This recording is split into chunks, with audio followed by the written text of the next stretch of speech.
आँख तेसर का शिव शंकर त्रिकाल के।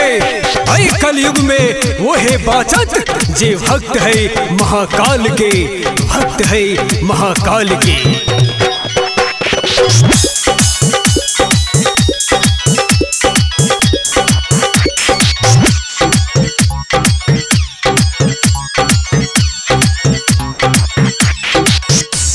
बीत गेल जेठ और बीतल अखाड़, बीत गेल जेठ और बीतल अखाड़, बीत गेल जेठ और बीतल अखाड़। अमक सावन में बेर सावन में जायब बाबा धाम जल चढ़ाबे, बेर सावन में जायब बाबा धाम जल चढ़ाबे। बीत गेल जेठ और बीतल अखाड़, बीत गेल जेठ और बीतल अखाड़। अमक सावन में जायब बाबा धाम जल चढ़ाबे, बेर सावन में जायब बाबा धाम जल चढ़ाबे, धाम जल चढ़ाबे।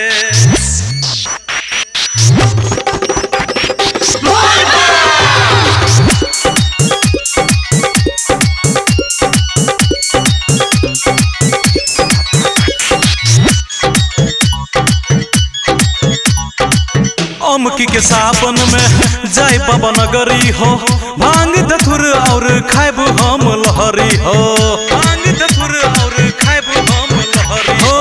अमकी के सावन में जाय बाबा नगरी हो, भांग धतुर और खायब हम लहरी हो। सोना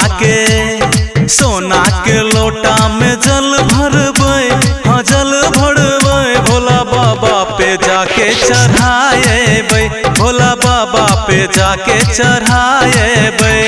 बीत गेल जेठ और बीतल अखाड़, बीत गेल जेठ और बीतल अखाड़। अमक सावन में बेर सावन में जायब बाबा धाम जल चढ़ाबे, अमकी सावन में जायब बाबा धाम जल चढ़ाबे, धाम जल चढ़ाबे।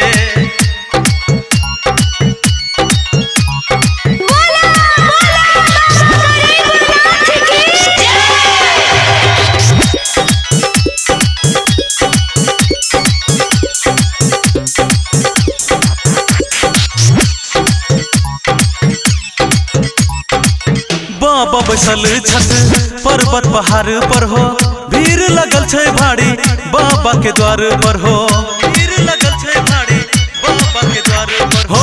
बाबा बैसल छत पर्वत पहाड़ पर हो, भीड़ लगल छै भारी बाबा के द्वार पर हो। बाबा के भोला बाबा के दर्शन हम कऽ लेबै, अहाँ कऽ लेबै, भोला बाबा पे जल चढ़ाएबै, भोला बाबा पे जल चढ़ाएबै। बीत गेल जेठ और बीतल अखाड़, बीत गेल जेठ और बीतल अखाड़। अमक सावन में बेर सावन में जायब बाबा धाम जल चढ़ाबे, अमकी सावन में जायब बाबा धाम जल चढ़ाबे, धाम जल चढ़ाबे।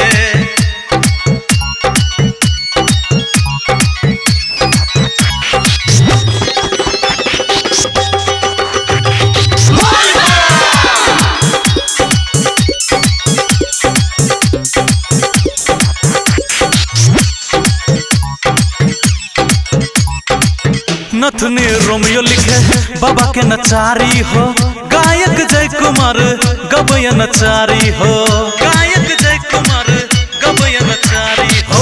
नथुनी रोमियो लिखे बाबा के नचारी हो, गायक जयकुमार गबय नचारी। एपी इंद्रेशो मगन में झूमै छै, हाँ झूमै छै, भोला बाबा के जल चढ़ाबै छै, भोला बाबा के जल चढ़ाबै छै।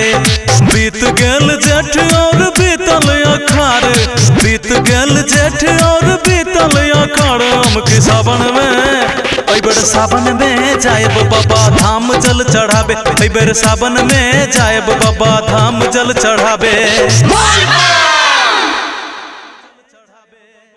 बीत गेल जेठ और बीतल अखाड़, बीत गेल जेठ और बीतल अखाड़। अमक सावन में बेर सावन में जायब बाबा धाम जल चढ़ाबे, बेर सावन में जायब बाबा धाम जल चढ़ाबे।